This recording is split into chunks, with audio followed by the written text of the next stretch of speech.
Raph Koster, Learning is the Drug. Dans cette courte vidéo, nous allons explorer une théorie simple mais puissante qui pourra aider et inspirer le design de vos expériences. Si on devait identifier l'essence de ce qui crée l'engagement et l'immersion dans les jeux et qu'on ne devait citer qu'un seul ingrédient, quel serait-il ? C'est la question à laquelle nous allons tenter de répondre en expliquant la théorie du game designer Raph Koster. Dans son livre A Theory of Fun, il s'attache à découvrir les ingrédients du fun. Bien que cette notion soit difficile à définir, tout le monde est d'accord pour dire qu'elle est la source de l'engagement et de la fidélisation. Alors pour Raph Koster, d'où vient justement le fun du jeu ? Pour Koster, l'essence du fun est l'apprentissage. C'est ce qui maintient l'excitation du joueur, et il écrit même « With games, learning is the drug ».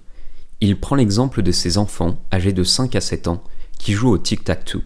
En grandissant, le jeu ne les intéresse plus, car ils sont capables de neutraliser la partie qui termine toujours en partie nulle. Il n'y a plus d'incitation, d'une part parce que l'issue de la partie est prévisible, il n'y a plus aucune excitation liée à l'incertitude, d'autre part, il n'y a plus d'apprentissage, plus de progression vers l'expertise. L'expérience d'apprentissage. Une grande partie du livre de Raph Koster tourne autour de l'apprentissage. Mais je vais vous donner les 3 éléments qui, selon lui, permettent de garantir qu'une expérience est aussi une expérience d'apprentissage. Le premier ingrédient de l'expérience d'apprentissage sont les feedbacks variables. Cela signifie que le jeu ne doit pas être trop prévisible. Dans l'exemple du tic-tac-toe donné précédemment, chaque joueur peut prédire l'action de l'autre car elle est évidente. Cette certitude diminue fortement l'excitation. A l'inverse, 2 joueurs d'échecs ayant un niveau comparable testeront des stratégies toujours plus subtiles que les précédentes et agiront comme des surprises pour l'adversaire. Deuxième ingrédient, le parcours vers la maîtrise. Le jeu doit scénariser le parcours du joueur vers l'expertise en adaptant les challenges à ses compétences et en les faisant progresser. C'est l'application pratique de la théorie du flow au game design. N'hésitez pas à visionner ou revisionner la vidéo sur le flow pour en apprendre davantage. Et enfin, 3e ingrédient du fun selon Raph Koster, le coût de l'échec.